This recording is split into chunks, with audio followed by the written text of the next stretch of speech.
giving you the real from A to Z surrounding the Dallas Cowboys.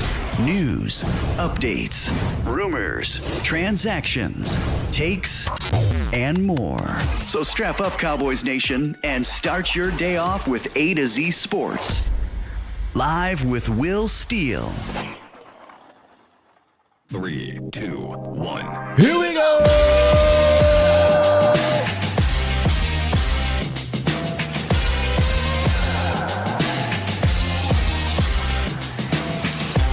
Good morning, good people. Welcome to A to Z Sports Live. We are streaming live on YouTube. And of course, I am your host, Will Skywalker Steele. Boom!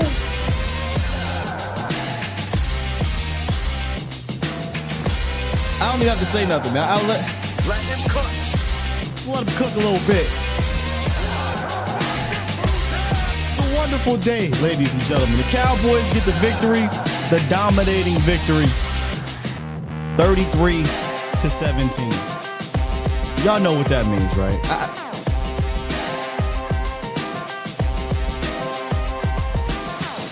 We got a cookout coming up. The very first cookout of the year. And if you're new here and you don't know how that works, well, this is what we do. We celebrate victories. This is a week-to-week league, okay? No one's saying this is a Super Bowl and anything like that. But when you win, you should feel good, right? So what we do on Victory Monday is we celebrate. We have a nice little cookout, and at the cookout, everyone's invited. Everyone's invited to the cookout, but there is a grown folk table, okay? And at the grown folk table, a handful of selected people will be selected to sit there, and I usually purposefully leave off some people so you guys can give me your opinions on who should be there. And then, you know, me and the Cuzzos, we go on a little walk. We take a walk, and we'll also talk about some of the other standouts from the game. So it's a lot of fun. If you're new, buckle up. We got a really, really good first Victory Monday for your Bomb Squad. What's up with you, though? Bomb Squad! We got a little archery going for us in the very first touchdown of the year for Brandon Cooks, who may or may not be. We'll see what happens here on the grown folk table. It's a suspense. It's always some suspense for you guys. But before I do that, man, first off, shouts out to Canvas Sports and Social yesterday. If you weren't there was somebody that was there. Shouts out to you, bro, who watches the show daily. Man, if you weren't there, you want to get there every Sunday. It's lit. That's all I got to say. It is fired up. I can only imagine what it's going to be like, you know, the more the stakes get higher, right, for these games, playoffs, or what have you. So make sure you come check us out, Deep Ellum, every Sunday or every game day. Me and Jesse will be down there. DJ was rocking. Crowd was rocking. It was fun, man. I had a great time. And if it's going to be like that every Sunday, baby, let's do it, right? Let's do it. Oh, don't y'all think I forgot about the big news prior to the game. We're going to tackle that in the roundup. Mm-hmm. It's time! It's time! It's time! It's time. It's time. It is time for. It's time for the morning roundup. Round 'em up, boys. Let me talk to you. Let me talk to you. And I'm specifically talking to you people who said he wasn't going to stay, who said he didn't want him here, who kept saying Trey Lance. I'm talking to you. The Cowboys in the 11th hour get the deal done with Dak and his team. He is here for another 4 more years, 5 if you count this year, 4-year extension, $240 million, $231 guaranteed, 80 at signing. Shouts out to him and his team for getting it back. Now, I don't want to ruin this and say, well, why did it take this long? Well, we got all week to talk about that, and maybe we'll talk about it when you call in. But let's have a moment of silence for the Trey twerkers. They ask you how you are, you just have to say that you're fine when you're not really fine, but you just can't get into it because they would never understand. See, you thought Trey was here to take Dak's job. You thought he was the future.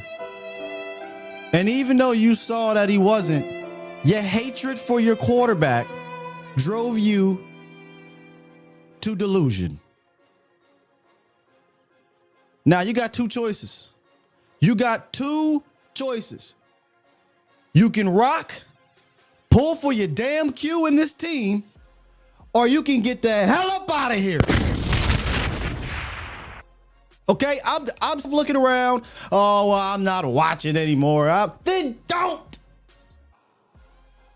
come in here either. We talking ball here.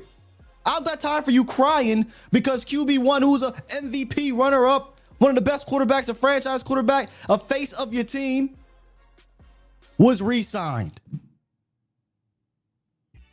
Get the step in. You ain't got to go home. What Martin say? But you got to get the hell up out of here.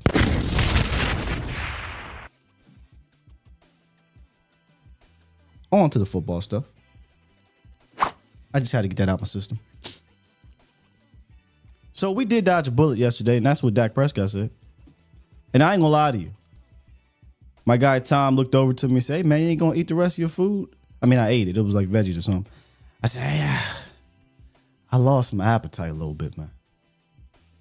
I'm not sure what's going on with this Jake Ferguson situation. I was shooketh. Jake Ferguson, caught a flat route, got upfield a little bit, jumped. Right? I think he did jump. And he came down weird, and my stomach turned upside down. He left. He walked off. But, walking off doesn't mean anything. And then in the post game, Dak came out and said, I think we dodged a big one there. I think we dodged a big one. And according to reports, it's not believed to be an ACL tear. That's the initial test.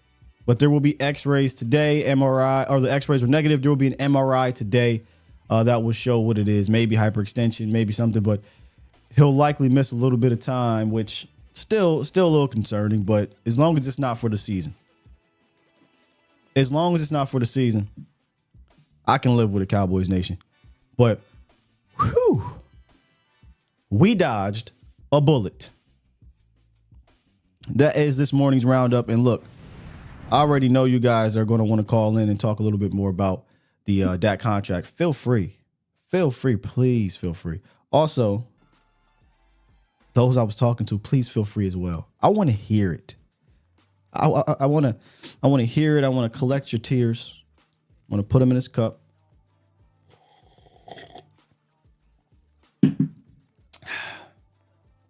Because I'm not petty like this. But the way y'all acted for 6 months or whatever it's been, y'all got your cups. Y'all got your cups today. This is what you just drop your cups if you got your cups for the tears for these people. I've been taking notes. Cowboys Nation. Anywho, let's here's what we're gonna do, okay? I want to get through the cookout. I want to get through the walk. I know y'all got a lot to talk about today on the phones, and then we will definitely talk to y'all on the phones. We'll talk to y'all in the chat. But it's time for my favorite part of Monday, ladies and gentlemen. It's the cookout. Everybody get up!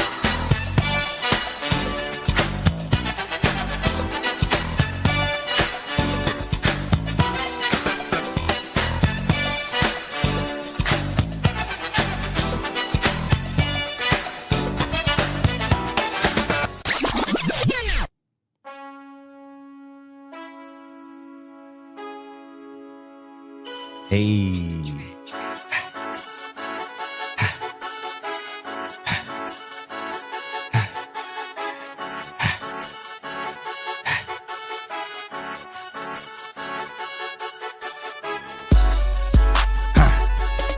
What you put?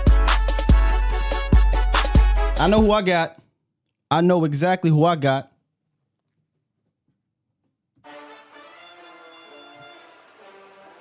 It's a defensive field grown folk table today, ladies and gentlemen. Yes, sir. And rightfully so. We got to start off with that second level, man. We got to start off with DeMarvion Overshown and Eric Kendricks. They may have put on the best linebacker duo game for the Cowboys since what? 2018? Remember, 2018, LVE's rookie year, Jalen Smith's only year where his knee was acting right. It was a fun year for linebackers. That game yesterday was a fun game for linebackers. So much so that DeMarvion Overshown in his debut was my Skywalker spotlight player of the game. Yeah. I'm going to do this probably every week. It's not always going to be the best player. It may be somebody that just had a big play or something like that. But you could argue DeMarvion Overshown was the best player as well. I mean, you really could. He was a star, man. And you know, I told you guys last year after I talked to him, and all jokes aside, I told you guys when you listen to him speak and we see him, just like, man, something about this dude. He's just gonna figure it out. He has this aura about him. And he showed it all in that game. His presence was felt all day. You saw the speed, you saw the playmaking ability, you saw the FBI, the football IQ.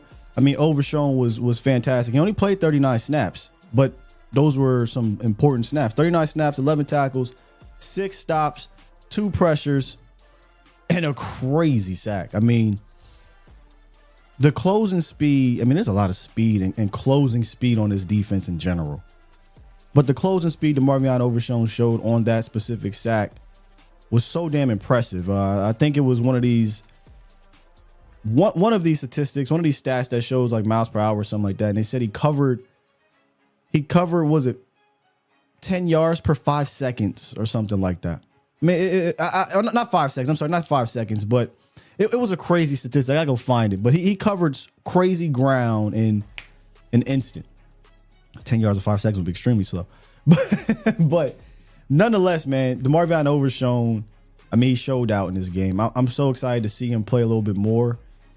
And, you know, to the credit of Mike Zimmer, he did say he was going to rotate guys opposite of Kendricks. And you had Overshown, who played the second most snaps behind Kendricks. Then you have Vigil, who played 22. Clark played 23. And really the only reason why Vigil probably played as much as he did was because there was a dehydration situation with Kendricks. But moving forward, he's showing you why you can't take him off the field. And you know what I believe? I believe in Joe Hendry. I believe in Mike Zimmer that he's not going to go away from what works. So there it is. So 14 yards in 2.8 seconds. Unbelievable. I truly believe that Mike Zimmer may have came out in camp and said, you know what, we're going to rotate. Hey, one day it might one game or one series might be Lil Fowl and Kendricks, and then Clark and Kendricks, then Demo and Kendricks. Unless he's tired, unless he's having a terrible game, DeMarvion Overshown needs to be playing just as much as Kendricks, in my opinion. Just as much. Speaking of Kendricks, another debut, right? In the Dallas Cowboys uniform. He looked every bit as good as prime Kendricks run with Mike Zimmer. I'm not saying he's going to do that for 17 games, right? He's older. He's long in the tooth. But I don't like to speak. I don't like to be hyperbolic, but I truly do believe, and I don't think it is hyperbolic, Eric Kendricks is going to be your best middle linebacker since Sean Lee. He has, and he's wearing 50. How crazy is that? He has that Sean Lee ability to see it and go. To the point where you thought Sean Lee might have ran a 4-4, 4-5. No, he just knows defenses and he knows how to play the damn position. Kendricks had that play. I know what I'm talking about. Where it was vintage Kendricks. Where he shoots the running lane, sifts through the blocking, kind of slow until you know, and then boom, tackle for loss. Finished the day with 9 tackles, 2 sacks, 2 quarterback hits, a pass breakup, and an interception. Eric Kendricks, ladies and gentlemen, as long as he stays hydrated on that field, Eric Kendricks is going to be a problem in this defense. Felt like when he was out there, everything was just under control. Middle linebacker is usually the quarterback of the defense. And if you got a good one, you feel you could breathe a little bit, right? You say, okay, we're not going to give up big busts because he is going to make sure everybody's in the right spot. Oh, by the way, he's not just going to make sure everybody's in the right spot, but he's going to play up to his talent. And he did. Another duo that dominated, D-Law and Micah Parsons. I don't know, man. Mike Zimmer might be waking up D-Law. Let me talk about D-Law first, real quick. So, Micah, because, look, Mike is Micah. It's not too much you can say. Okay, 4 tackles, 3 stops, had 9 pressures, led the team in pressures, led the team in quarterbacks hit to a 5. Easily could have had, 3 or 4 sacks? Easily. Could have had 3 or 4 sacks. But he had 1, and he had a huge batted ball that turned into an interception for Eric Kendricks. But I want, and briefly, because the film will come out, and we'll obviously dive into it a lot more, but I went back and briefly watched a couple of DeMarcus Lawrence's plays, who was not far behind Micah Parsons, had 8 pressures in the game. I think he actually led the team in quarterback pressure percentage. But I went back and I watched, and D-Law looked like he turning the clock back. Or in this game, he looked like he turned the clock back. He looked more spry. There was a little bit more explosiveness and pop to his game. There was still that same D-Law who could set the edges and make plays in the line of scrimmage and whatnot, and got that, not hump move, but that hezzy move that he uses. But there was this one play. It was a TE stunt, tackle end stunt, and D-Law, sells it upfield, plants his foot, gets inside, and he fires, I think, into Deshaun Watson. And I'm like, oh, I haven't seen that type of explosiveness out of DeMarcus Lawrence in a long time. I don't know what's inputting in the water, but I take it. Okay? So DeMarcus Lawrence and Micah Parsons, I mean, this seems like to be the day of the duo. Your dynamic duo up front, your dynamic duo in the second end, 100% deserve to be here. In regards of stops, he also had 4 stops. I think Micah had 3. There wasn't a whole lot of running in this game.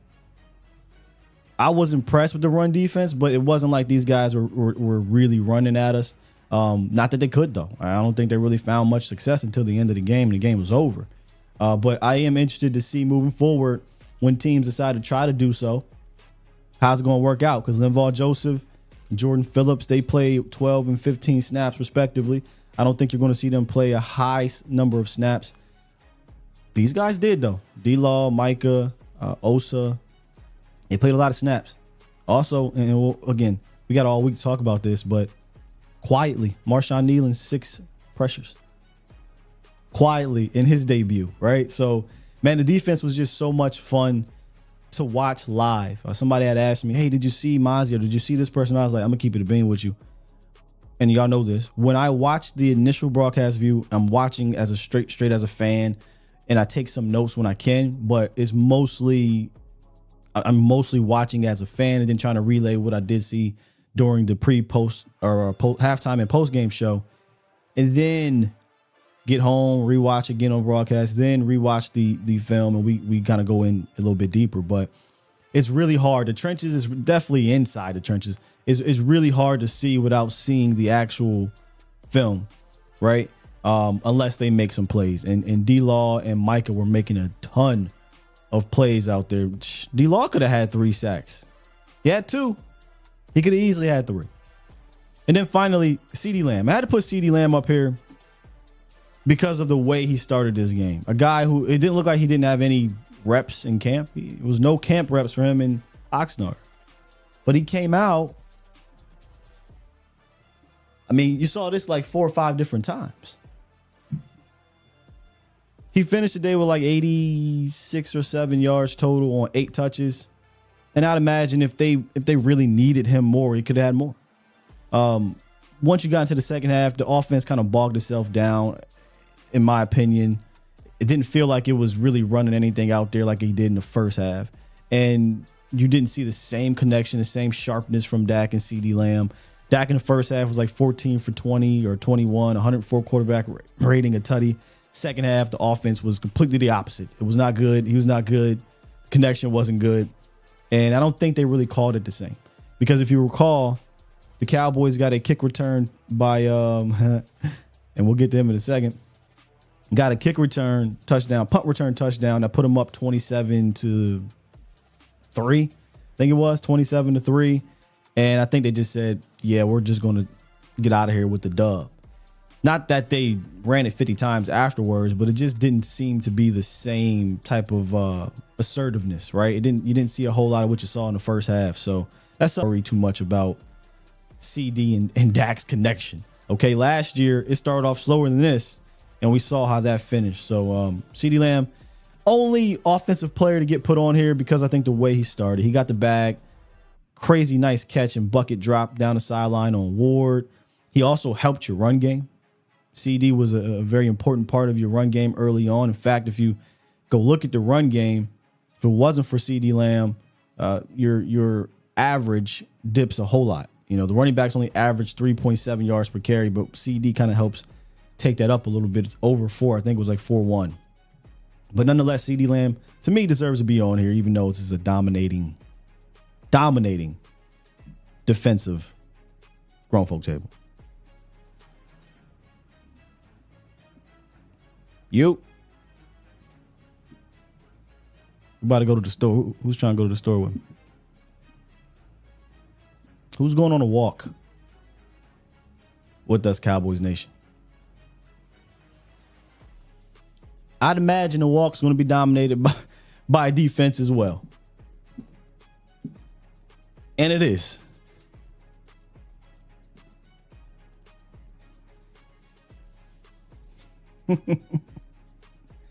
Trayvon Diggs, Cowboys Nation. There's a lot of people that were worried about Trayvon playing early.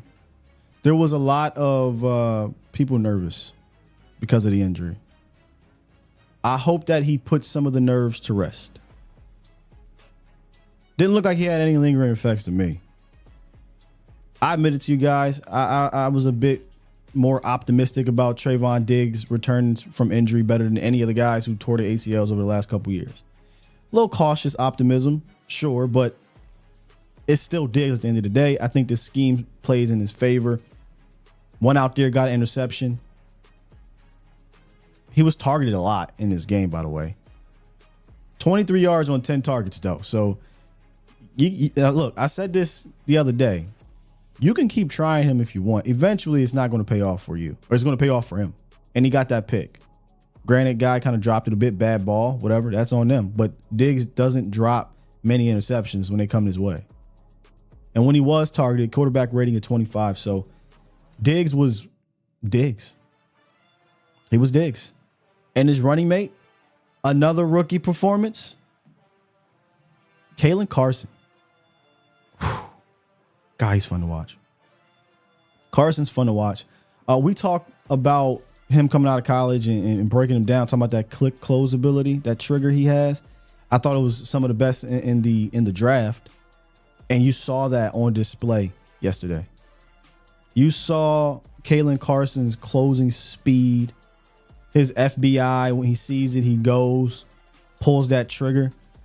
I'm curious to see if teams try him on any doubles, because if you're going to just play the short game with him, the comeback game, the out route game, and you show nothing else, he's going to make you pay. He forced the highest percentage of tight window throws of all the cornerbacks. And he should have had it, but he should have had at least one. And I know Al Harris is going to get on him on that one. See, you don't drop picks here, son. Diggs, we don't drop interceptions on this team. But all jokes aside, man, what a debut for him. Yes, he gave up the touchdown for sure. Again, I said this last week. Just put some tape out there that you can be happy about and build on. He did more than that, in my opinion. The touchdown doesn't really move me. It's going to happen. Really didn't feel all that significant when it did happen, and he didn't get beat after that. So A+ game for the young man, in my opinion, in his debut. Let's keep the theme rolling at cornerback. J. Lou. When J. Lou came out this offseason and said, hey, man, this scheme, this fits me. This fits us. We're going to be able to make more plays. We're going to be better because of this scheme. He wasn't lying. And what I love about J. Lou is what I've always loved about J. Lou is that he's kind of an extra run defender on that edge or in that slot. He's not a big dude, but he plays like a linebacker. We saw that last year when he was one of your best run defenders. Yes, one of your best run defenders, period, last year towards the end of the season.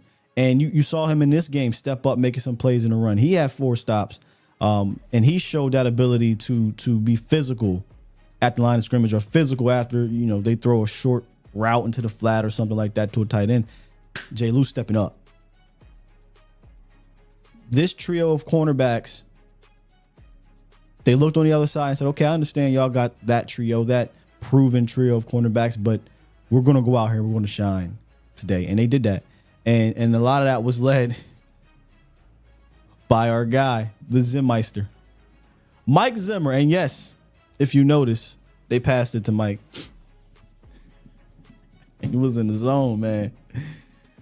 Man, that was hey, look, you couldn't ask for a better start for the defense. It felt like Mike was just in the zone. I said this on the broadcast in the post-game show. Mike Zimmer, somebody, I think it was Demo, said, hey man, Mike Zimmer didn't even have a play sheet in preseason. He just was out there just calling stuff when he seen it. And it felt like Mike Zimmer was out there just calling stuff based on who he saw run out for the Browns. Just an impressive debut for Mike. I think it's only up from here, given this is the first game. And there was a quote. Did y'all see or hear this quote? I don't know how many sets they got, but I think they asked Diggs, hey, first game, how much did you roll out? And he's like, man, we got over 50 sets. We got over 50 different looks that we can give a team. They said, well, how many did you do today? He said 3. Now, normally, I would be like, oh, man, I only ran 3 plays. But not 3 plays, but 3 looks. But you didn't need a whole lot in this game, right? You just didn't. We talked about how this game really, for me, was the heavyweight matchup was the other side. It was their defense against our offense. I felt like our defense would handle them. They didn't just handle them. They sunned them. Deshaun Watson had his second worst outing of his career, quarterback rating wise. There was no run game. I mean, what did they get on the ground? And again, most of that came at the end of the game. The average, okay, they say 4-9, but let me tell you the real number. Let me tell you the real number, because the real number is not Deshaun Watson running around. The real number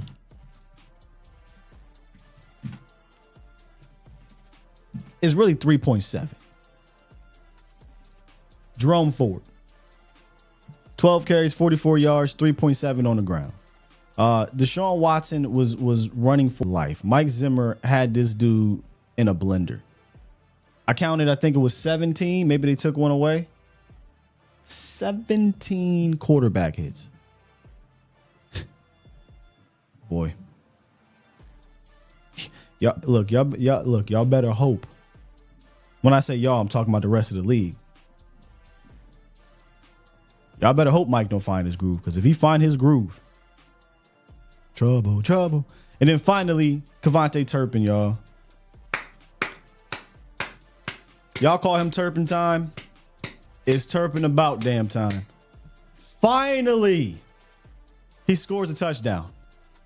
All these years, too, really, where he's this close, getting tripped up or running into somebody. His QB vision window just closes when he gets an open field.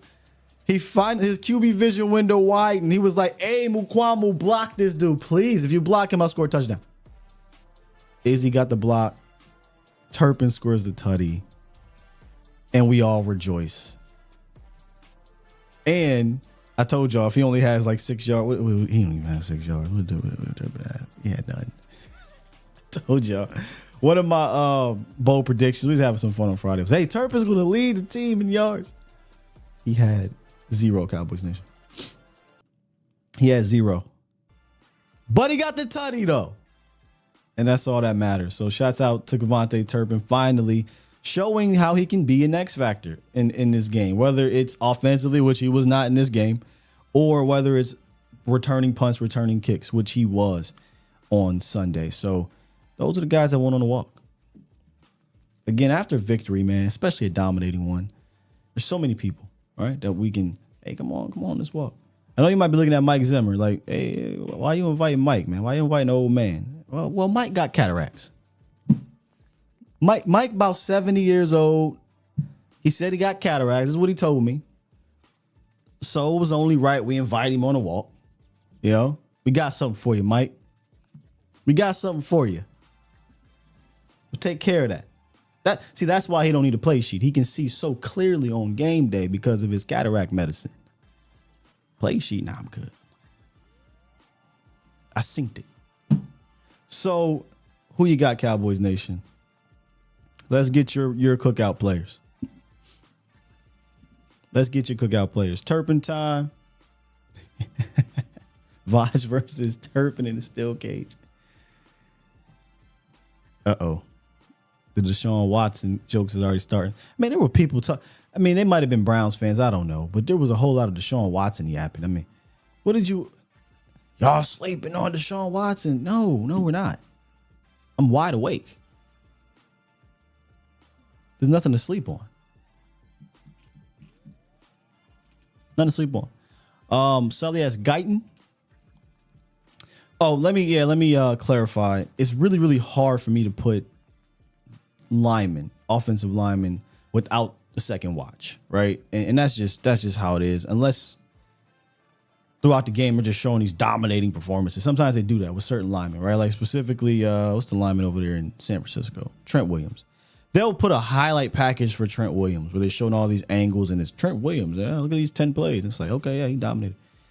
Whereas this game, survive 95 was my saying for this game. Just survive 95. They clearly did that for sure. So, I mean, if you want to invite him to the walk, absolutely. For sure. Cooper B being Tyler Guyton. And we'll do our after further review tomorrow. We got our tape Tuesday. Excited to see how these guys looked via tape. It was early on with a little... He was out there. He was fighting. He was fighting for his life and was getting this close. But again, all you have to do is survive. That's why I didn't really care for him to dominate a dominator. I just said, this is a 5. Don't let him take over. And he didn't. Got close. He got one. Fortunately, Tolbert was there to recover the fumble. And Dak didn't get hurt. Got another one where he was this close. There was some good learning tape, though, right? Good learning tape for Tyler Guyton. BB's tougher to see, so we'll see when we get the film. But, hey, man, if you only get your quarterback hit 4 times, granted, a couple of them was whatever, but I'll take it, right? You play how many snaps? 60-something snaps? 70 snaps, whatever it was, and you probably survived 95 in a lot of those. I remember early on, though, watching the game, they were moving him around, talking about 95, and he was getting a lot of breathers. I don't know if this is an extension of preseason. A lot of players are tired. Cooks went out with dehydration. Kendricks went out with dehydration. But from the first go round, yeah, Dak got sacked 3 times. But it didn't feel like it to me. I don't know. It didn't feel like Dak was just out there just getting hit, and he wasn't. He only got hit 4 times. I really want to see what the issue was on the ground. It looked like a lot of what it looked like last year. Shotgun running and things like that. That I wonder if they just shut it down after a certain time and just said whatever. But to me, your best runs of the day were jet sweeps, right? So really hard for me to judge the backs in this game. They came out the game, they averaged, like I said, 3.7. But you saw some of what makes at least Zeke and Rico you saw the traits that you want to see out of a committee approach. It just didn't really stick to it, in my opinion. You saw Zeke in the red zone. I'm telling you, man, maybe Derrick Henry, that's it. And I don't even know if I take Derrick Henry, but when it comes to the red zone, there's not many running backs I'm taking over Ezekiel Elliott. That's just, it is what it is. You saw the blocking ability too from Zeke. Rico had the longest run of the day, a 10-yard run. You saw kind of that, I won't call it juice, but you saw that burst, right? Like you saw the Rico burst. And Deuce only had one carry. You didn't really see nothing from Deuce. And you saw CeeDee Lamb getting involved. I would have liked to see Turpin get a little bit of those, but they gave it to CD. CD, if he wanted to play running back, CD could be a running back. So I said this at the end of the broadcast in the post game. I would like to see, moving forward, the run game continue to tweak. I thought they had a great opportunity yesterday to close out the game on the ground, show some things, get these guys some momentum. But so far, I'm not seeing a difference. And it's just week 1, right? So we got week 2, Cowboys, Saints, noon game at the crib. Maybe we will see something different via the ground. But it seemed to me like the same old same. The difference is you have an Ezekiel Elliott who will find the end zone on the ground in the red zone or goal-to-goal situations. I don't know that I feel more confident than anybody other than him doing that. So that's kind of just the overall thoughts here, right? We're going to get some of y'all thoughts. We're going to look at the tape today later on. And then tomorrow we'll break it all down. But Mondays are usually for just kind of your general thoughts, the excitement, and then rapping to y'all. So let's go ahead and do that.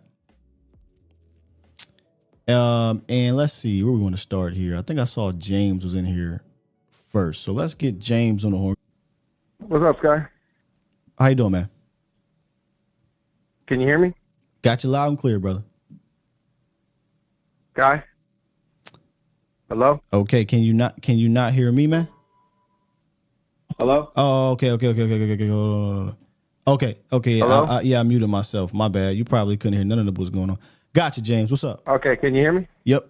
And not much, man. I just want to say I like I like all your points. I think all your points. I think is a lot of the ones that I noticed.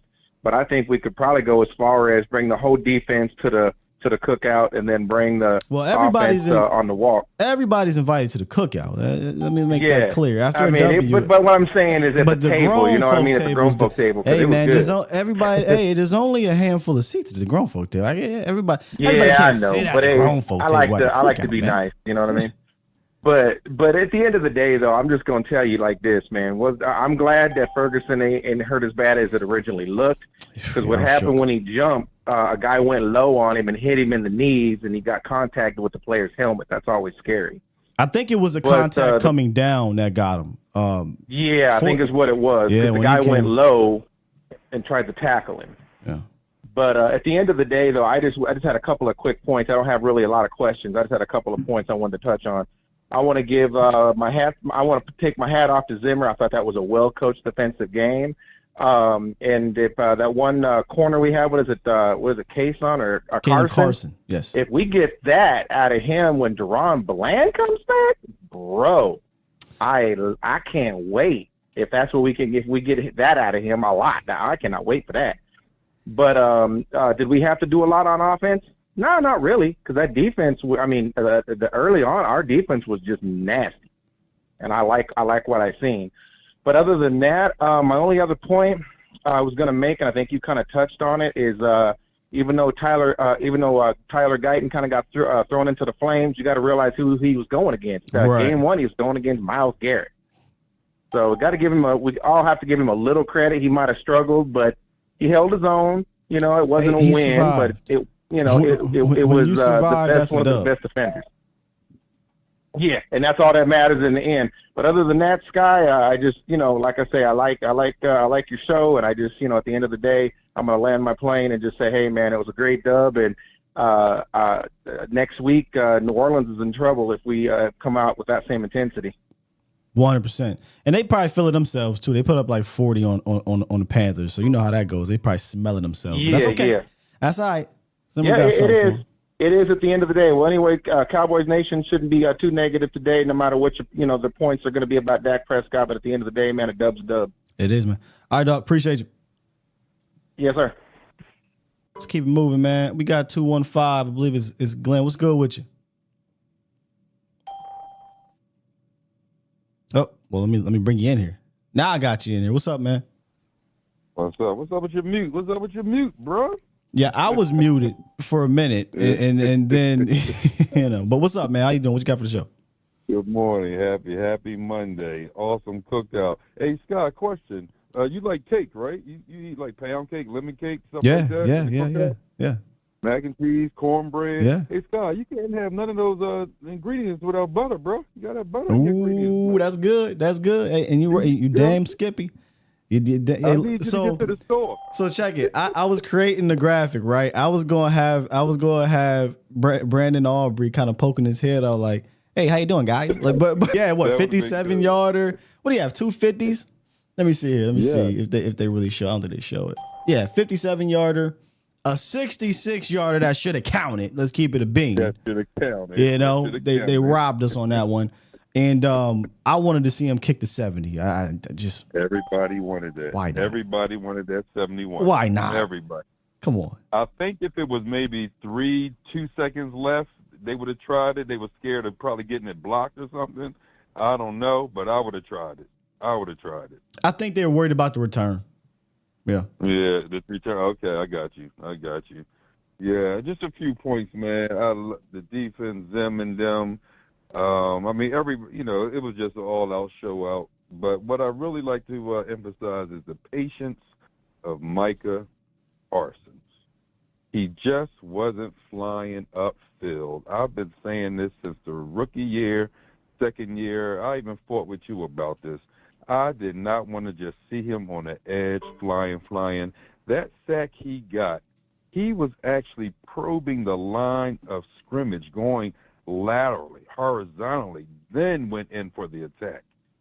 It was just beautiful. The tip balls, I think Micah is going to have the most interceptions and tips this year in his career than he had prior because of his patience. He's just not going to be flying. Zim knows how to utilize the line. It was beautiful. But, I'm not going to take up a lot of time. What do you think about the Micah and his patience? I just want to hear from you, my man. I wouldn't use that word patience, but it's an interesting word. I just think it's discipline within the scheme. I don't think he lacked patience last year. I think he was doing what the scheme dictated, which was getting upfield. If you listen to a lot of the defenders, definitely the defensive line, you'll hear him talk about how, look, and the coaches, right? The coaches were also talking about everybody's getting upfield. Get after the quarterback. That's you play the run to the queue. We want you guys to be active. Hence why the Cowboys are so hyper active as a pass rush team. But Mike Zimmer, when we talked about this when he got here, that's not his game. His game is not to do that. It's more strategic. Where majority of the game, you're going to have these guys kind of playing discipline on the edge, the defensive tackles playing blocks to free up the linebackers, and then when it's time, right? Okay, boom, we got one-on-one with Micah. It's a pass rush down. Go get him. So it's more strategic. So that's really a hat tip to me to Mike Zimmer, and then obviously Micah buying into it because he has to buy. Like he bought it. Like a lot of people were worried about him buying into Mike Zimmer. I don't know why, but him and Mike Zimmer have been connected at the hip since camp. So and you see it. It played out today or yesterday. Yeah, strategic, change of pace, whatever words you want to use. It's just like a heavyweight fight. You just can't go out throwing bombs for 15 rounds. You have to throw some jabs, some soft stuff, some little bit of here and there. You just can't. I mean, just like wide receiver, just can't run go routes all day. You got to have a change of pace. And I just love the strategy. But one thing was crazy yesterday morning, all the media stuff before the kickoff. You had Tyreek Hill, Dak, and it was another big story. Tyreek Hill, Dak, and something else. Tyreek's teammate, I forget what, Calais Campbell. Yeah, he got detained as well. That was kind of wild. Yeah. But it was three different stories all before kickout. It was at Miami, it was at Dak, and it was one other thing. I'm like, the NFL is loving this right now. But Hope not. Stay positive. Go Cowboys. God bless. Salute. All right, let's keep it moving. Let's get LA on the horn. What's good with you, LA? Sky, man. What's up, man? Man, did you see Zeke in the A gap? Did you see Zeke in the A gap? I mean, I saw the game. I have to go see the film, but yeah, I mean, did you see Zeke in the red zone? That's where. That was it. You know, A gap is anyway, especially in the red zone, man. Yeah. Having an answer down there is ginormous. And one of the Huge things I was difference most happy about from last year is with Dak and CD getting no reps in preseason, they look good early. Like for them to be able to come out the gate and ball placement and third downs with slants. Man, people don't get being able to catch fucking slants when you ain't worked with your guy is one of the hardest things to do in football. Man, we spammed that. Are the lifeblood. We spammed that too much though. Like it was at one point. It's all right, man. Well, let's get out of this slant stuff. Well, but the fundamental reason why you do that is because most of the other concepts that you're going to work are going to work off that slant concept, and being able to just able to threaten with spamming that slant. I don't think that's a great thing. We're going to be able to run. To be honest, but that's a whole different discussion. But anyway, yeah, I think the value later. I think they got vanilla. Our double move game. Well, we don't run a lot of doubles for right now because we still got to work the play back then. That's why that's what I'm saying. I think they super encouraging. I think they slanted a whole lot because they were just being vanilla. But it got to the point where it was like, hey, that's enough. Enough of these slants. It's they're obviously sitting on this thing. So, but that's a whole different discussion. Well, once they did that, absolutely. But I was enthused with the actual timing of being able to complete that shit after not being able to sit in camp and work on that. But overall, man, very, very pleased with the win at the grown folks table with the lobster mac and cheese, and the tomahawk steaks, Damn. over at that table. That's a legitimate barbecue right there. That ain't no cookout. That's a barbecue. You know how when you get your hands on when number 7 gets his hands on the football, he got a permanent place at that table. With the porterhouses and the real good cheesy lobster mac. Picking up where he left off, man. So everything was super encouraging, bro. Everything was super. Dirt Boy and TG look like they're gonna be fine. That's what I was real happy about, man. 56 and Dirt Boy, I love it. I did see a play where he had a semi-dirt. I liked it, but I can't wait to go watch. I cannot wait to go watch the O-line tape. Yeah, man, they're gonna be so much better by the time that Halloween come around. Yes. Like where we started at, man, we honestly couldn't ask anything better than this, man. No. But I'm gonna go ahead and get out the way, bro. Salute. Couldn't ask for a better start, man. Couldn't ask for a better start all around. Offense did what it needed to do for the most part. Defense dominated, and then special teams showed off why. I mean, can you argue? You could argue. No, you can't argue. They are top 5 special team. But if Turpin starts scoring tutties, I think Brandon Aubrey's the best kicker in the league. Just has to do it, I guess, in playoffs. If he goes and makes some big kicks in the playoffs, then we really on something there. Coverage wise, it was a bad return early. After that, they were fine. You got one of the best punters. You got one of the best returners. Now he's scoring touchdowns. I mean, not too many special team units I'm taking over the Cowboys. Now, there were some penalties. I think McQuamu got one. I think CJ got one. A lot of penalties, by the way. 11 penalties. They got to clean that up. Got to clean. We can't go back to this, okay? 11 penalties, double-digit penalties. That has to fix itself for sure. But all 3 units, and I said this on the post-game show, all 3 units put out good tape to be excited about, and they also had stuff, okay, look, we can get better here, right? X, Y, Z. And it's not anything egregious to me, in my opinion. I'm going to just keep it a bean. Ain't going to get to everybody. There's about 20 callers on here. We'd be here till 1 o'clock. But we're going to go through as much as we can. We already got LA, so let me take LA out of here. And I think Los was up next. What's up with you, Los? Yo, good morning, Sky. Can you hear me good? No, hey, Los, I might have to let you go, bro, because it sounds like Mankind's intro theme. Hello?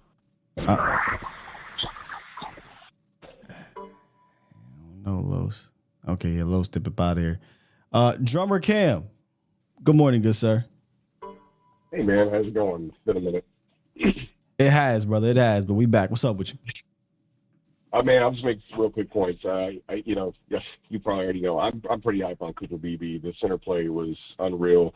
No bad snaps. He's going to make a difference in that red zone. And Mike Zimmer, I knew his defense was going to be good, but damn. I know. I didn't think they was going to sun these boys like that. Oh, my God. They squashed it. They put Watson on the run. They also contained Watson, and Overshawn is a fucking missile. And Micah's Micah. Just I love everything about this defense. But that was a hell of a win by our Cowboys. Feels great to get a dominant win. It makes you smile on Monday when you're walking into work, man. That's all I got. I appreciate on the road too. Appreciate you, Jump Cam. What they saying, y'all? I know y'all watching these morning shows. I ain't get a chance to really watch anything. They poo-pooing on the Cleveland Browns now. That playoff team, number one defense no more. Like, what they saying about us, man? I'm curious. A little bit of petty in me.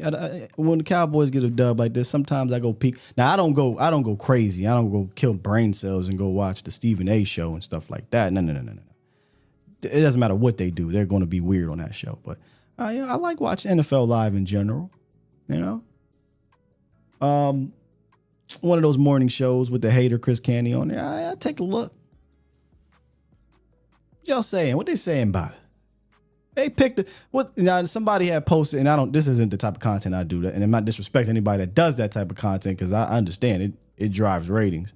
I don't really react to a lot of what these people say, but I saw that's how much I don't watch. I guess Dan Orlovsky said, man, this is a terrible matchup for the Dallas Cowboys. It's a bad matchup. 33-17. They blaming the tackles, TC 915. Didn't no boy start last year? The Mountain, 6'10", 400 pounds. He started last year, right? He played pretty good ball. DeJuan Jones. Not hearing it.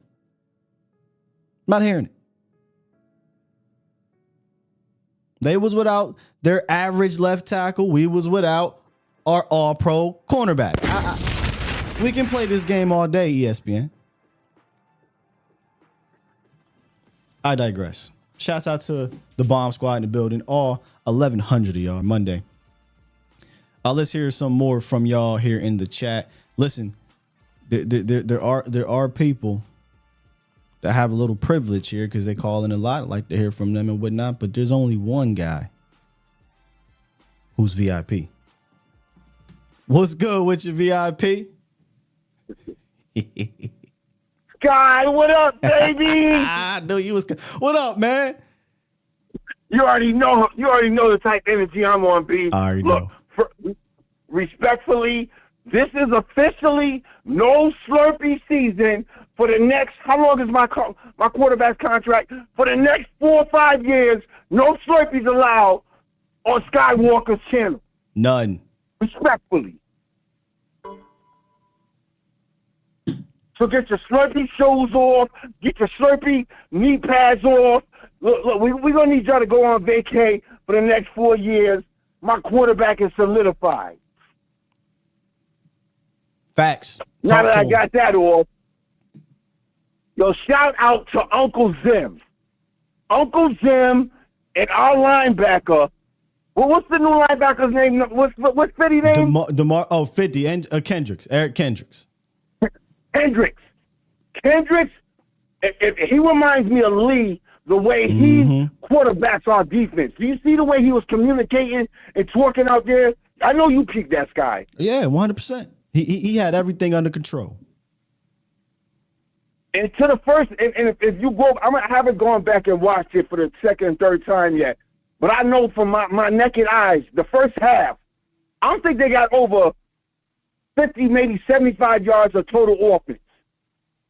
You ain't lying. I think old boy had about 30 passing yards, something like that, and they didn't run well at all. I think they might have had one first down in that first half, man. It was a complete domination. Really, they dominated all game except one possession.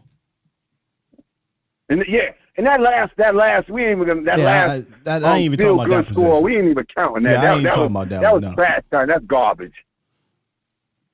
But what I did see with my naked eye was our two rookies that everybody was panicking about.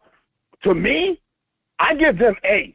I watched BB clip. If that first down that Zeke made, something that we were incompetent to do, whether it was a 3rd and 3, a 3rd and 2, or we get down to the red zone, we start fumbling all over ourselves. We got to run reverses. Nah, bro. Nah, B. Now the league, the let us out. The league knows now there's a threat that we can run. Just the threat alone opens up so much offense once we get down to that red zone. To me, bro, just keep banging Z out. Man, Zeke, to me, bro, I watch Zeke cover his boy because that's his bro. That's his brother, yeah. What he did was watch him pick up. It was like every time they blitz. Oh yeah, he picked up that extra dude. That was teach tape. Even the one blitz, I think he got a little wide outside. Me and Jesse was kind of laughing about it. Zeke said, "You're not getting to my quarterback. It ain't happening." But he put on some teach tape, blocking wise. Which look, that's one of his strengths, right? And he went out there and proved it. Facts, and everybody was talking that talk. Oh, we don't need Zeke. Why we need him? You need him for precise. That was the number one defense in the league last year. We know that, right? Yep. So what we did, I know everybody wanted to go put up 300 yards. Remember, this was our preseason. Yeah, that I never thought that would happen. Although the offense came out on fire, eventually their defense started to figure it out. Right, their defense started to play like the number one defense last year, and it made things tough on you in that second half. And then I also think Dallas just dialed it back. They just said, "Look, no need for us to do nothing crazy. We're up 27-3." 33-10, whatever it was, and they kind of just went in cruise control mode. Yeah. Big Mike was like, no need to open up, because I got enough. I got New Orleans on my brain now. So I don't want to open up too much, expose too much. I respect what he did, because we had collectively, we probably had like a buck, like 100, right? What do we have collectively rushing, like a buck? When you count CD Lamb, it was 102, but it's tricky because Dak had obviously 3, Deuce had 4, and Brandon had 5. But when you're talking about between the actual backs, Zeke and Rico had 66 yards on 18 carries. So, not a great day, but it's something that you want to see improve, in my opinion. Oh, most definitely. But what we didn't do was turnover. We ain't turn ourselves over. We ain't fumble over ourselves, and we didn't put ourselves in bad predicaments, whether it was in defense of penalties or offensive penalties. I think we kept away because that was something, that was on Big Mike's first year. That was big on Mike. They were talking about how many penalties. Well, I think he scaled down on that. Well, we had 11 penalties, VIP, but that's another thing you want to see him clean up. And it didn't start off great with penalties. They had the very first play, I think, was a holding. And then the next possession, full start. So it wasn't a great start. And then it calmed down a little bit. It's funny because I see 11 penalties. I honestly don't even remember 11 penalties throughout the game. So it must have not been that many, crucial ones. Crucial. Yeah. Right, crucial. Right. And that's more or less where I was going with in crucial moments. But anyway, Sky, I want to show love to the Lion and Tank. And, just what Zim is doing. Ovi? Who? Obi is that guy, bro. Obi is him, man. Who's Obi? Obi is bro. Did you see him walk down that? He ran down, walked down that quarterback. I ain't see bro. B, Hey B, who's Obi? Overshaw. Was it Overshaw? Yeah, Demo. Yeah, Demo like that, man. Yeah. I thought you were talking about Obi-Wan Kenobi or somebody. Yeah, Demo that's is what he's like that, bro. He's Obi-Wan Kenobi, man. Him and Uzi. Our kicker is Uzi, bro. Except y'all don't need another. Our kicker name is Uzi. I call him Uwop around the block. That's Uwop. Ooh. So I know. Yo, Arqueta. What is his name? 17. I don't even know his real name. Aubrey famous OC. Wop. Okay. Wop. Got you, bro. He ain't butter no more. He wop. All right. Nah, he's wop, B. He's wop on the block. He is Fetty Wap. He is good on any block. Crazy. He won it at 71. You see, he won it at 71. Yeah, he wanted that. And he'd have got it, too. He would have got it. But, I know you got other callers, man, but you know what it is. I'm riding for you, B. No Slurpees allowed. We riding for 6. There ain't no room for Slurpees. We riding for 6, B. Let's go. Appreciate you, fam. That's VIP, man, from New York. Hey, I like it. So no more butter. It's what do you call it? Let me go back. Wop. Wop is Aubrey. I can't ride with you on the OB though. I can't ride with you on the OB. I like Demo. Agent 0 whenever he gets to 0. Hopefully, maybe Agent 13 now. But the OB was killing me. I didn't know who the hell you was talking about VIP. But I like the Wop though. I like that. I'm a wrestling fan. I might have to change that into the Roman Reigns. Ooh, wow. Overshown Kenobi, James. Obi-Wan. I don't know about it. We'll see. We'll figure it out. Ovi. Oh, he calls him Ovi. Okay, not O-B-I, O-V-I. Obi-Wan Kenobi. Oh, I might better get behind that now. The Obi was throwing me, but O-V. Figure it out. So we said, cut it out, Scott. We're not calling that man that. Cut that shit out. Hey, love Victory Mondays. I'm with you, bro. I love Victory Mondays. All right, let's keep it moving. We got, is there some numbers I'm not familiar with, but let's finish off with the numbers I am familiar with. Mike from Vegas. Good morning, Mike. Morning, Scott. How you doing Machiavelli? today? Is that what you said? Machiavelli? It's Machiavelli out here in Vegas doing it big, Hey, did you put your bet? Did you put your bet down? They had the Cowboys -2, and we whooped that ass. Did you get some bread out there in Vegas? What's crazy is I had an in-game bet. I had the Redskins when they came back against New England from 2 weeks ago. Bet with the parlay, and I had the Cowboys money line. I had it with the Cowboys money line, and so yeah, I won. But what I want to say was I want to say Cleveland actually made the Trey Lance trade actually look good for us now, because I think they paid $230 million for a player that may be worse than Trey. Oh, I love the shots. I love the shots. So basically, you're saying, I think Trey's a little more dangerous. Cleveland, if you want a quarterback, come holler at us. You know what I'm saying? Hey, for sure. But what I want to say is last year you pointed out the last 4 teams that were left all had great linebacker play. And I didn't really realize how important these linebackers are. And I got to say, we got that now. The one play on 4th and 6, I thought it was Micah shot out of a cannon, and it was Agent 0. It was Ovi. It was Ovi, baby. So the linebackers are going to take us to where we need to go. I can't wait to see this season play out. We finally got some linebackers, Scott. We do, Mike. Hey, appreciate the call, man. Yep. Yes, sir. Yep. Thank you, Scott. Have a good one. You too. It looked night and day. It looked night and day. I am curious to go see the Washington football people. Little rivalry, petty rivalry. I want to go see. They DQ'd over there because Baker tore them up. I just happened to look at the box score. I don't like to just box score watch and make judgments, but I mean, 4 tutties, no interceptions. Yeah, like 4 different players just go off. Their secondary was always garbage to me. I didn't think they got that much better. Somebody that called in and was talking about how they secondary. I didn't see nothing. But I wanted to see the linebacker play.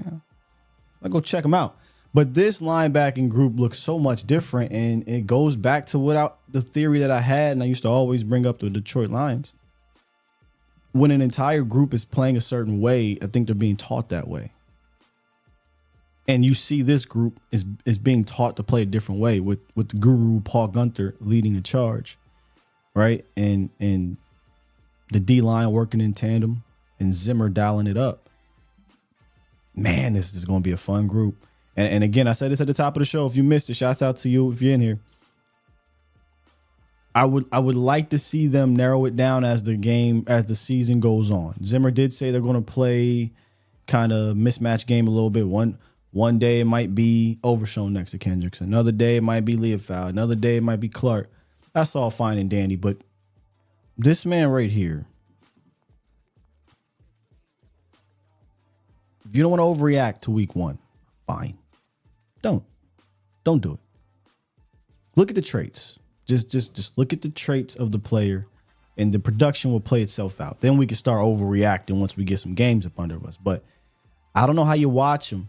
You see the speed, you see the FBI, the closing ability, being physical. How I just think he pairs very well with Kendricks right next to him. How you take him off the field? How do you do it? How do you do it? I can't justify it. I'm keeping DeMarvion Overshown out there. Shouts out to Nick Vigil. I called him Virgil yesterday. See, from wrestling background. Nick Vigil played 22 snaps because of dehydration with Eric Kendricks. Eric Kendricks is not going to come off the field a lot.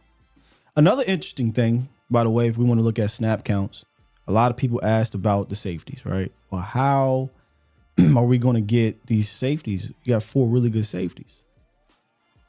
I see you ain't going to see 4 safeties playing this. Not in Zimmer's scheme. He's going to play 2 safeties. Injury happens, somebody needs a breather, but the safeties are probably going to play the most snaps on the entire defense, and that's what happened. Wanye played a snap. I don't even know if Bell got out there. So I don't think you're going to see the old DQ rolling 3 safeties out there the most in the league. You're going to see 2 safeties playing their spots and vision defense. All right, let's keep it moving.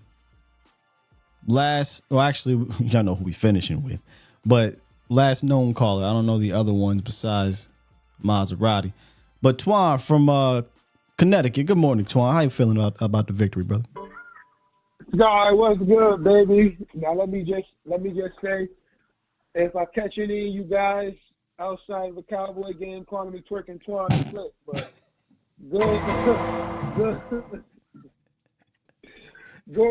good win. Hey, dog, that ain't my. I ain't introduced you as Twerk Team Twan. That wasn't me. Twan from Connecticut. See, wait. See, you added it. You said Twerk Team. No. Somebody said that in the chat, bro, and I'm sorry. It's kind of hilarious, but that's what they're calling you, fam. That's what they're calling you, dog. But let's not even go there. You shouldn't even have reminded them. What's on your mind? Overall, man, I want to shout out to some rookies. I want to shout out to Cooper Beebe. I want to shout out to shouts out to the rookies, man. He played well. Carson, aka Seatbelt, he played well. Trayvon Diggs, aka Young Clamps, is back with the interception. That was a good week 1 win. I feel real good about it. On to the Saints, baby. Sky them out. Well, I appreciate you, man. On to the Saints. He lucky he got up out of here in time, Twan, because I was going to play this drop. But I let it go. I didn't call you that, bro. I ain't call you that, man. But I'm surprised you didn't bring up Cooks. A little bit surprised you didn't bring him up. Or Cook. Cooks would be the receiver. Cook is Dalvin. Again, and look, we're going back a little bit. Only 1 game. I don't think this is enough to really, right? But curious how many games are going to give it for the backfield to kind of find its footing before they figure something out, before they try something, I should say. Hey, whether it's Cook, whether it's bring somebody else in. Too early to talk about it at this moment, but I wonder how long. That's all. I just wonder how long they'll give the backfield. 972. What it do? Hey, what's up, man? How you doing? I'm doing well. Good, man. Victory Monday, man. Yes, sir. What else can I say? Cowboys play great. Got to build on this win. Man, get paid, make plays. I guess that's how it goes these days. Prescott, he got out there and shine. And then Cook got a touchdown. I like how Zeke ran. He did good. Nobody think he's gonna be good. So, Yeah, I've always found that strange. Zeke usually comes out running strong in the beginning of the season. I find that so strange. People just assumed he was. I get it. He ain't who he was, and I'll come on and told you that a bunch. But use him accordingly, and he serves a purpose, and he did. He gave you once you get in that red zone, you get anywhere between the 5. I'm super confident if he's in there, we're getting a touchdown. Number 1, number 2, he's going to block well for you, and he even showed a little wiggle on the catch on the outside. Right, he had a nice little wiggle that got about 9 yards or something like that. So, yeah. It's about managing him in a sense, moving forward. So we're not getting to the end. We've been waiting since Fine. the San Diego that one though. So, I think they could beat the Saints. You know, they didn't get to 45-17, but that 3 teams. The Panthers are trash. Panthers are trash. Look, salute to them, but the Panthers are trash, man. But hey, appreciate the call, man. Got a little bit hard to hear you, but I got enough of it. Okay. Yes, sir. Let's get 757 and then 702. What's up, 757? Yo, what up, Scott? What's happening? What up, man? This is Pat from Norfolk, man. I called you before, man. What's going on, Pat? Thanks much, man. Hey, so look, I got 3 things I want to talk about, right, real quick. Number 1, I know you said don't overreact, but I got to overreact on 2 things. That's fine, and brother. The first one is, can we go ahead and sign Mike Zimmer to an extension? Oh, that's an overreact. But nah, you might be onto something because Zim has always been a great defensive coordinator. So yeah, I hear you. Hey, listen. I ain't not one time yesterday did I see just somebody running down the field wide open. Mm-hmm. Like, you know, so many times when the commander guy was here playing. You know what I'm saying? We just look so disciplined as a defense. You know what I'm saying? Like I really like that about us. Yeah, yeah. Go ahead. I'm sorry. Go ahead. I'm listening. No. You're right. Let me let you get your 3 out, and then I'll talk about it off the phone. Number 2 is, damn, it feels good to have some real linebackers, man. Oh my goodness, Overshawn, Kendricks. Like Kendricks just look he just looks smart, like a leader, like he knows the defense. Like, it felt so good to just have some real linebackers out there. And then we can sprinkle the young guys in, the rookie or Clark. Like, we can sprinkle them in. And, you know what I'm saying? See what we can do from there. And then the third one was we got to see what's going to go on with this running game. Because we're going to have to be able to run the ball. Because you can't let Dak on 30 times a game. 30 is not a problem. That's standard in today's league. 30, 35. You don't want it to get up to 40 plus. That's where it's issues. I mean, Dak's not no rookie quarterback. You can trust Dak to throw the ball 30 times, man.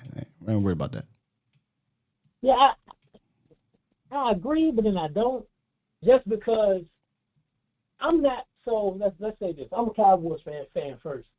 I'm not a big fan of Dak, the quarterback, my quarterback. That's fine. But I can deal with it because there's people that's worse. You see what I'm saying? That's a very low bar. But hey, look, man. Hey, we all have our opinions, and sometimes we wrong in our opinions. Dak is a damn good quarterback that can throw the ball 30 times, you know. But you feel as though he's not. So let's find a middle ground here. We need the running game to help him. That's just facts. Once you get to the playoffs, you're going to need the run game. I feel like we really need that. Like, we really gonna need that running game, just so it takes the pressure off him. We don't want all the pressure on that, because when the pressure on him like that, when it matters in the playoffs, he don't perform. I mean, not consistently, no. You know, you have a game like the Tampa Bay Buccaneers game, and then the next week when it's like, you lost your weapons, now we need you to do it. He didn't do it, right?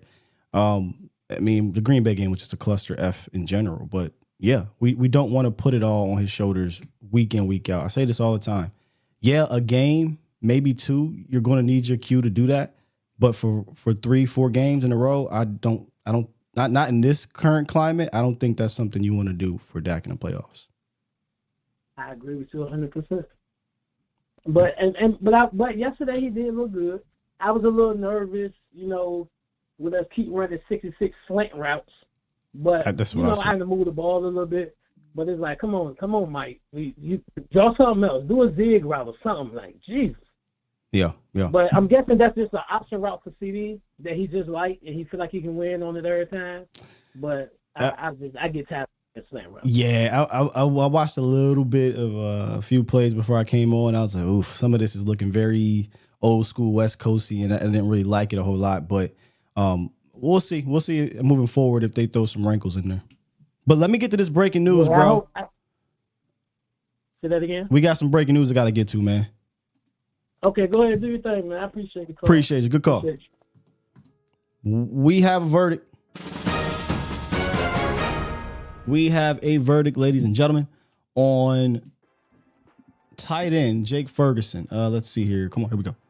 So, tests have revealed an MCL sprain. This comes from Ian Rappaport 4 minutes ago on tight end Jake Ferguson, which means he'll miss time, but overall good news and not season ending.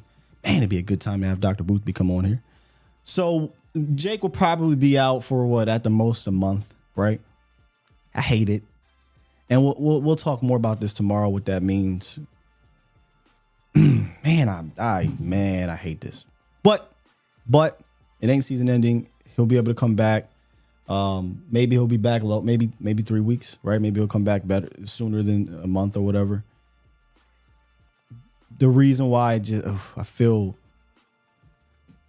icky about it is don't look, man. I'm going. Y'all know how I feel. Schoolmaker, I don't trust. I root for the dude. I hope he's next up in line. I hope like hell Schoolmaker is able to show that second round pedigree. And now the other reason why I feel a little squirmy about it is John Stevens Jr. is dealing with a groin injury. A groin injury, didn't practice all last week, was inactive this week. We'll see what happens Wednesday. Wednesday they go out and practice. I think Tuesday's film. Don't like it, Bob, but it's not a season ender. It is actually good news compared to what it could have been. So it's an MCL sprain. He'll be back. That damn tight end room just didn't really send a whole lot of confidence opposite of Ferg in the offseason. But if we can get a healthy John Stevens Jr., then I feel a little bit excited about what he can do in the pass game for sure. We'll see. Yeah, it's a hammy or groin. Is it hammy or groin? I thought it was groin. Either way, similar situation, right? Those things tend to linger a bit for these players. So we'll see if excuse me, we'll see if we can get back. Let's get back to the phones. We got 702, then we're gonna wrap it up with Maserati. Good morning, 702. Guy. What's up, man? My guy, Sky, how you feeling? It's kind of right yesterday on Twitter. I told you I was calling in. Oh, I couldn't wait. Was it Key West? For Victory Monday. Yes, sir. What's good? Cowboys. My guy, it's good to hear from you. Good to hear from you as well, man. I'm going to be real short because I understand schedules and stuff. I am a huge supporter of the platform. I share with all the Cowboys fans here in Vegas that I know, and I'll never stop supporting a fellow young creator who's doing this thing in the business. But I also will always make sure I keep the same energy.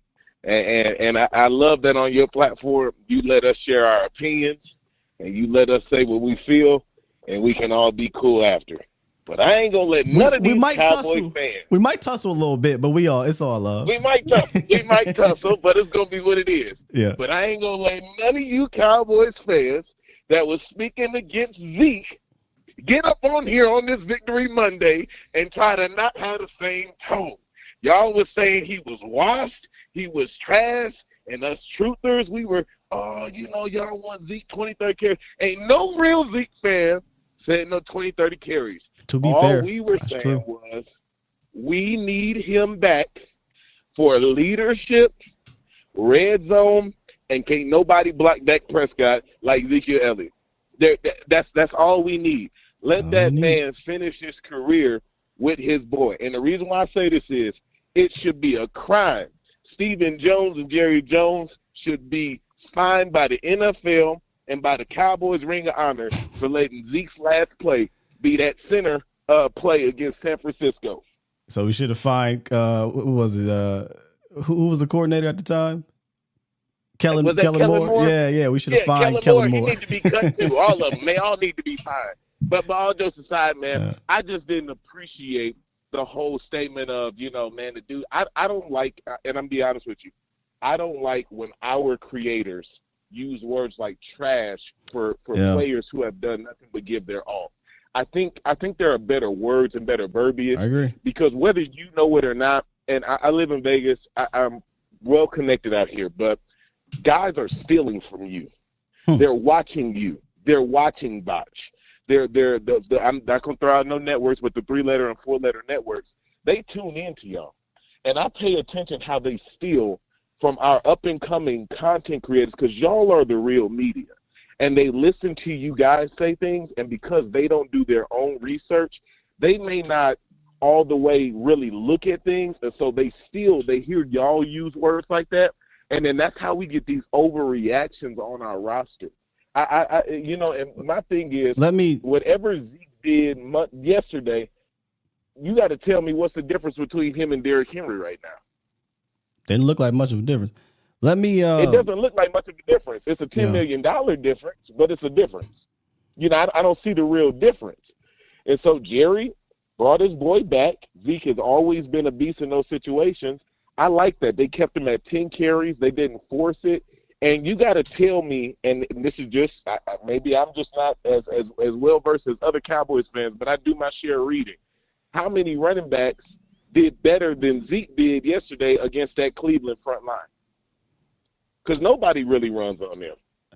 And we really didn't either. But I'm not sure. Yeah, that's what I'm saying. It's a tough run defense. Sure, no doubt about it. But let me just defend myself here. I don't walk around. Maybe unless your name is Josh Ball, but you hardly hear me using terms like trash, and washed. Because the more I've done this, the more I've kind of gained even more of a respect. And obviously, I'm older and whatnot. That's just not how I talk. However, right, like fans saying stuff like that. So I don't mind fans doing that, but you got a little bit of a point, I guess, when creators kind of go a bit sideways and go beyond just like trash doesn't bother me much. Defend it, right? Like defend, just back up what you're saying. But sometimes there's times where it goes beyond that, and it feels like, damn, dog, like what did bro do to you? And that energy that you're talking about with Zeke is like 10 times with Dak.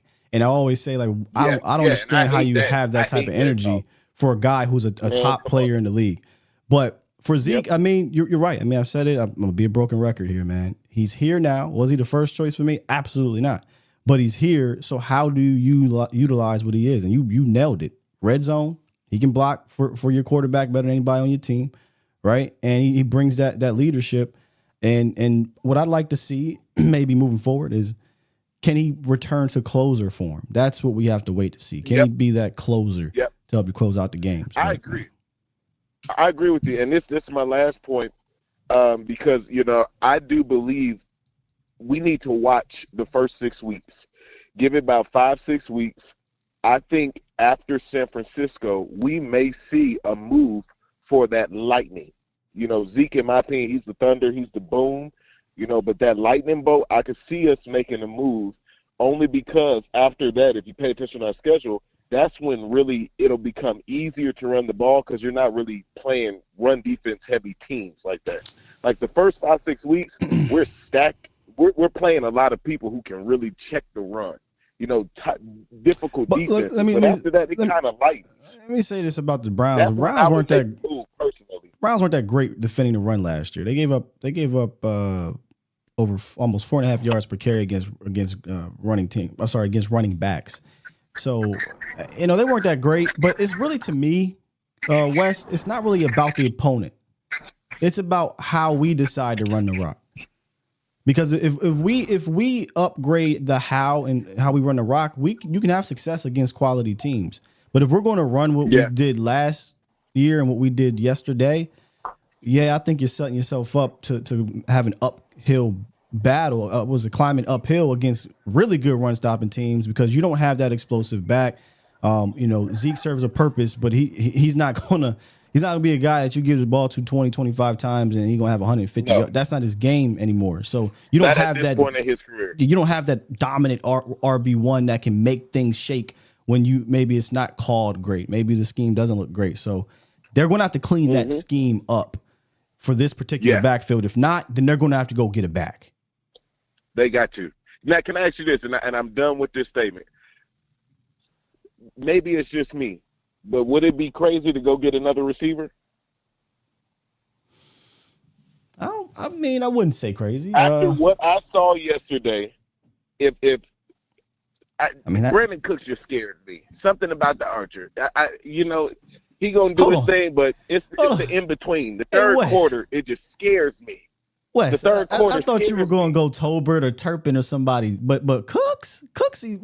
No, this is why I said Cooks scares me. Okay, because if you lose Cooks, he's an older receiver. If you lose him, teams can just target CD. Tolbert was really silent yesterday. It was Brooks who made the play, and Turpin made the one play. And I don't know why Turpin can't. Wes. I think we talk about his list. Wes, I think he got a cataract in his eye. Wes, I think we overreacted. See the hole. Wes, let's bring it back. Let's bring this thing back and let's add some context real quick. All right, let's bring it back. The way you talk about the Browns' run defense is how you should be talking about their pass defense. Number one, okay. Number one, that is the best pass defense in the league. Okay, so. You watched the show all week. We said don't expect this. All right, it'll have its moments, but this is a really good pass defense. So you went up against a really good unit. Number one. Number two, I believe both Brooks and Tolbert both had one catch. One had an 18-yard catch. The other had a 12-yard catch. So they both had one catch. So it's not like any of them did anything crazy. Number one. Number two, Brandon Cooks. You worried about Cooksy? If you're worried about Cooksy being old. Fair enough. But Brandon Cooks has been one of your most clutch wide receivers since he's been here after that rocky start. He had a great touchdown where he routed up my guy at the end, thought he was going to flatten it out, and he ran the post corner. Now he went out with dehydration.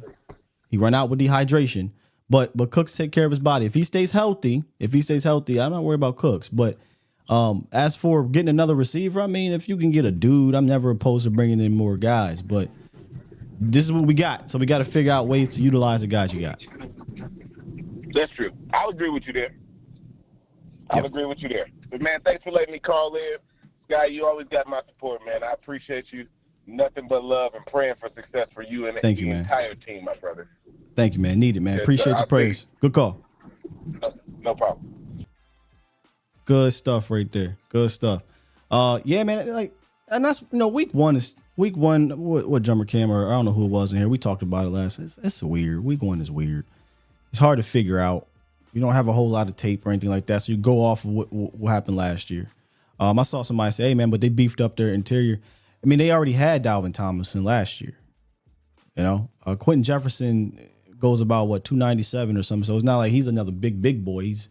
But he's a veteran. Respects to the veteran. They do have a good second unit, but their run defense didn't strike fear in me. Didn't really strike fear in me yesterday. More concerning to me wasn't the run defense. It was how we did it. And that's why I want to see the film. Were we one block away again?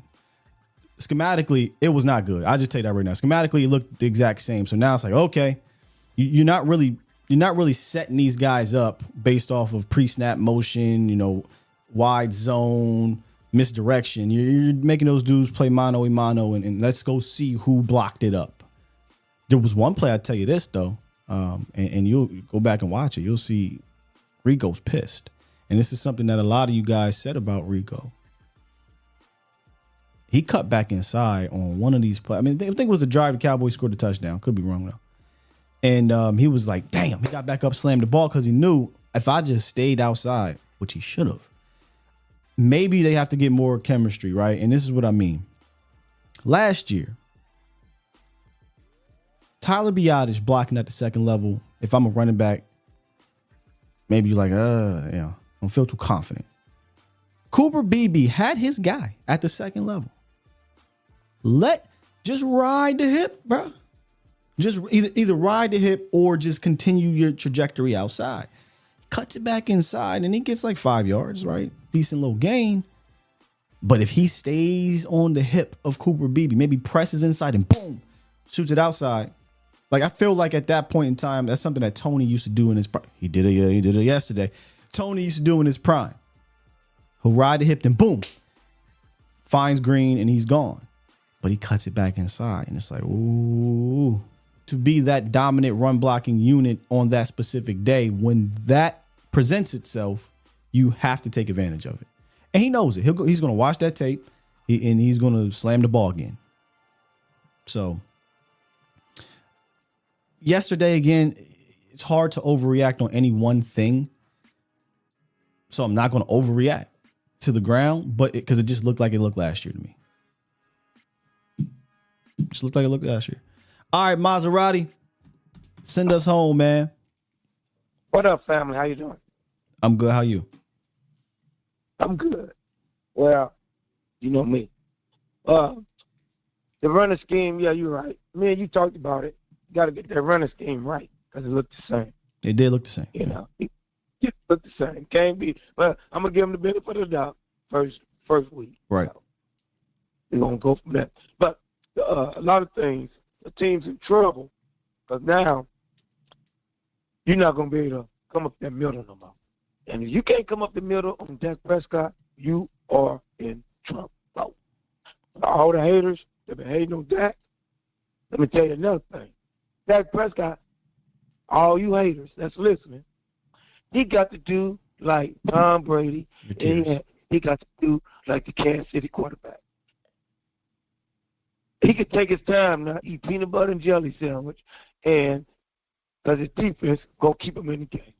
He ain't going to be down 30 points. No more. Yeah. Two.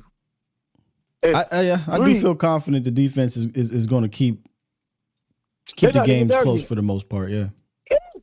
Wait till the defense really get it popping. Mm-hmm. It was I ain't going to say, we ain't going to call him out. It was a podcast creator was crying, and with the sorry, some of these fair weather fans, I told you I wanted Zimmer because they still was going to get a lot of interceptions. You don't know where they're coming from, and it's going to make the cornerbacks don't play scared no more. And that person was saying, "Oh, Zimmer too old. I need a young." Was crying like a baby. Well, he had me. Well, Marv. I ain't gonna say no name. Yeah, well, Marv, we don't need to be that messy, you know. Just give us your thoughts and opinions. And well, my thoughts is, I told you so. Zimmer was the best thing that could ever happen to the Cowboys defense. Oh, okay, Scott. I told that creator so. I feel you, Marv. Hey, it's a good day. It's a good day. You got to stay positive. You know what I'm saying? So, everybody was crying. But the defense going to be even better. They're going to come back and do some things because that's how Zimmer is. And get the secondary going. They're going to be doing really good because Amari Cooper dropped that bomb on 24. Yeah. He got McQuan. We were talking about that with Jesse, how eventually they're going to run that sluggo. And he got him. He put an earthquake on Deshaun Watson. He rocked him, and you dropped that. That's how you knew that those dudes was just beat, just mentally. The game was over anyway, but they were beat mentally. And last thing, they were trying to get their legs back, like you said, on the both sides, because they really didn't play. So it's gonna get the rust out of them. But I'm gonna tell y'all something. Whoever listens, Philly fans, especially, I hate the Philly fans. Yeah, they listen. Can't stand that. I'm gonna tell y'all something. Michael Parsons would have had 5 sacks yesterday, and he knew it. Yeah. He missed them. Oh my God! That Deshaun Watson's a slippery mother effer, man. Oh my God! I was like, man, get this. Yeah. And Sean, he was running for us. We'd have about 5.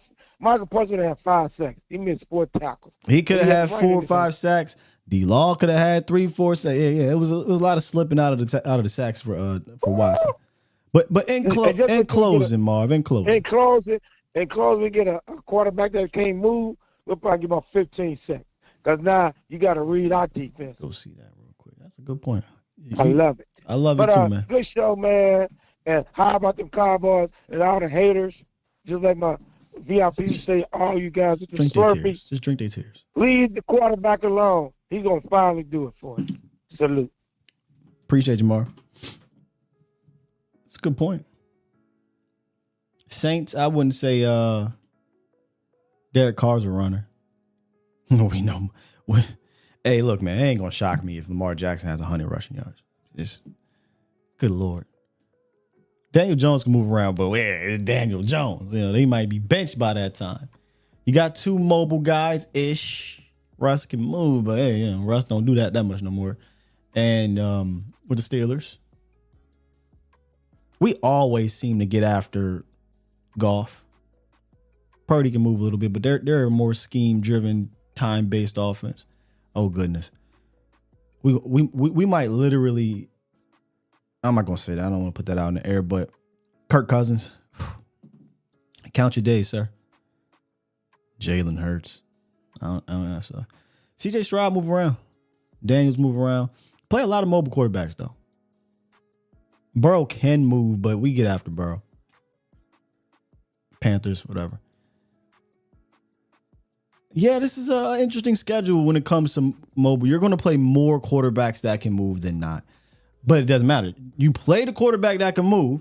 You sacked him 6 times. You hit him 17 times. You could have sacked him 10, 11 times. So you can move.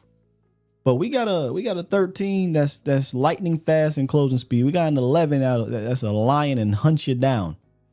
All right? So, all right. Move around if you want. Move around and end up throwing an interception too. That's what you want. You don't want them moving around running forward. You want them moving sideways, trying to make plays on the run. Now we know Lamar's shown he can do that. And we've seen a few of these other quarterbacks do it, like Jalen from time to time. But so we'll pull the curtain back a little bit. In our Illuminati chat, we're watching the Eagles game, talking about stuff. And, you know, whatever, Kellen Moore. You know, we knew what Kellen Moore was going to do. Offense going to look good from time to time. But a lot of y'all said Hurts mess around, lead the league in interceptions. Well, Hurts threw 2 of them things, had 3 total turnovers in that first game. And I'm not here. This ain't talking Eagles. I'm not here for that. But I'm just saying. I had a certain conversation with one of these content creators, these Eagle guys. He was complaining. All jokes aside, this is what we was talking about. When you get down to the red zone and he starts smelling himself a little bit, talking about Kellen Moore, he forget, Saquon Barkley is eating right now. We got the biggest offensive line in the league, one of the best offensive lines in the league. Who cares? Let's spread them out, go empty, run a screen. That should have been a pick 6. Bet that didn't work. Next, spread them out, go empty, and make our quarterback run around and throw an interception. I ain't a told you so guy, but just know this ain't the end of that. This ain't the end of that. Your numbers will look good. Don't get me wrong. Top whatever offense. Kurtz he might finally throw 30 touchdowns. He mess around and throw 30 picks too. All right. We might get a 30 for 30 again. And that's enough of the Eagles. I'm just saying. We wasn't just saying those things about Kellen. Y'all really wasn't listening. Y'all only thought we hating. Never said the dude wasn't gonna put up numbers. Never said the offense wasn't gonna show some fun things. But when it's time, things get tight. When he starts smelling himself, you just watch. 30 for 30 part 2 on its way. Okay, let's get some super chats. Lots of super chats today. Appreciate y'all. Towboat Ty. Super chat. Dropped one earlier and said Mike Zim the head of the table this week. This might be a thing where he the head of the table every week if this defense play like this. Super chat. Trayvon, appreciate you. Trayvon Williams dropped 5 and said Demo plays so well, we forgot Bell was even on this team. Yeah, well, they moved Bell back to safety. And you know, Trayvon talked about this.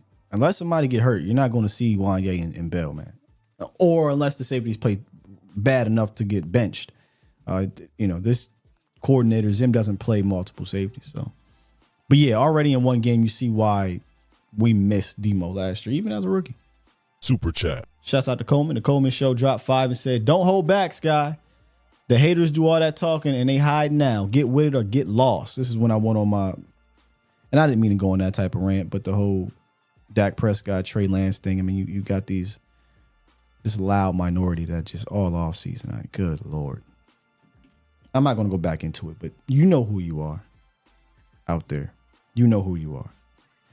But just give him a chance. One guy, and Trey Lance can take us to he said he can take us to past the divisional round. He ain't say Super Bowl, win the Super Bowl. He hate the dudes. He hate Dak so damn bad. He just like, man, he can get us. Somebody pressed me and said, well, can he win the Super Bowl? Can he get us? No, he just can get us past the divisional round. So you don't care about it. So you just want Dak out of here. Like, good Lord, man. Y'all get a grip. Said I wasn't going to go into a rant. Super chat. Delay 702, appreciate you. Dropped 5 and said, man, I wish my boy 35 get that sack. Maris Leofold going to kill in this defense rushing the A-gap. Yeah, I feel like next year when Maris and we just thinking about that, by the way. Maris, Leofold, and Demo moving forward. I thought it was going to be Clark, obviously. That was last year when they drafted Demo. I thought it would be Clark and Demo. They drafted Maris. I'm like, oh, no, it's definitely Maris. But yeah, that's going to be a hell of a duo moving forward. But it didn't play much. So yeah, you definitely got to come down with that. Only six snaps for Maris Leofold in that game. And I honestly don't know how much more they're going to do with him with Demo playing like that. Like if Demo continues to, I'm not taking him off the field, though. And I found it interesting when Kendricks went out with dehydration, it wasn't Leofold that came in, it was Vigil. And I think they wanted to go with the veteran guy. Aaron dropped 5. Super chat. Said that the seatbelt celebration goes Boston Scientific hard. Man, everybody doing it, right? Like that's the thing nowadays in college, probably in little league and in the pros, everybody do seatbelt. But my man's nickname is Seatbelt. You know? So when he do it, it's special. And then Coleman dropped 10 more. Super chat. He said, Ferg, 3 to 5 weeks. Could be worse. Yeah, I'll take it, man. We will make it happen, and he will return in time for wish John Stevens was ready to go, but if Luke Schoon don't step up, we can see him gone next year. Upside. Maybe, man, but they usually give their second round picks a little bit, right? It took Tristan Hill like 4 years till they got rid of Tristan Hill. They got rid of old boy, though. Boss Man Fat, what was it? 2 years, 3 years, maybe? Maybe 2 off seasons. 2 off seasons, maybe. I feel like they're going to give Schoonmaker every as long as Coach McCarthy's here. That is, they're bringing a different coach. They might look at Schoonmaker like, "What are we doing here, y'all? We got a John Stevens Jr. and a Ferg, and we rolling with this guy." But all jokes aside, all shade aside, look, man, Ferg is out. We need Schoonmaker, so I'm hoping Schoonmaker steps up and we can put Schoonmaker at the table. You know, I would love nothing more to come on here and invite Luke to the cookout. I know they might think he's there for taxes. They might think he's undercover, so he damn sure can't go on a walk.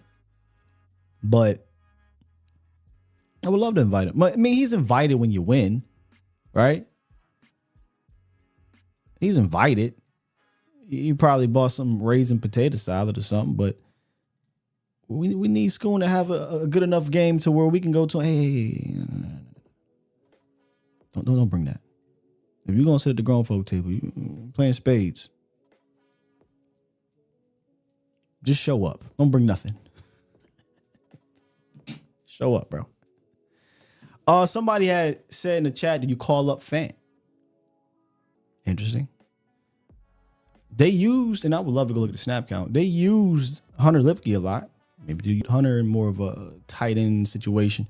I don't know. I like how they use Hunter. I would kind of want to keep him in more of the fullback, H-back role. But do you call up Fant?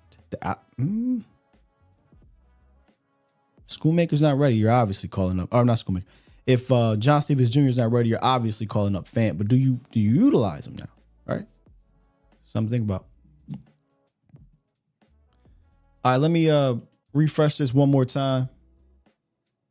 And we are good. Man, I knew today was going to be a good one. Couldn't ask for a better way to start this season. Cowboys get the dub 33-17. Tomorrow, y'all know how we do this. Tomorrow, we'll take a look at a handful of plays. We'll do my Sky Optics view. For those who don't know, it's just kind of the general things I've seen via film. And then we'll go into the film room and look at a couple plays that stood out. And sometimes it's good plays and bad plays. Sometimes it's just some of the good plays and losses. Sometimes it's mostly bad plays. But we'll mix it up tomorrow. Mainly want to take a look at like what happened on the ground. Me personally, I'm going to be watching a lot of the offensive line first.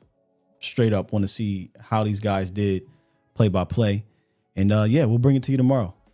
I'm so excited to get a regularly scheduled programming going this week. Then Wednesday, it's on to Nolans. We'll take a look at New Orleans Saints, and we'll get back into our groove here, man. We'll get back to our groove. With that said, good stuff with the calls. Y'all are amazing in the chat. Please, on your way out, please hit that like button. It'll help us continue to grow this thing.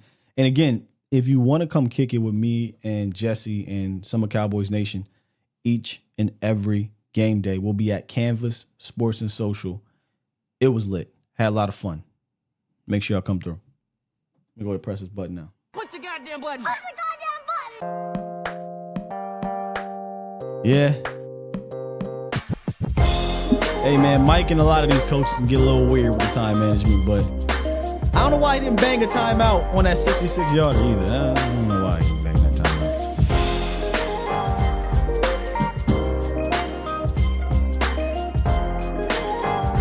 timeout. See y'all tomorrow, squad. Peace.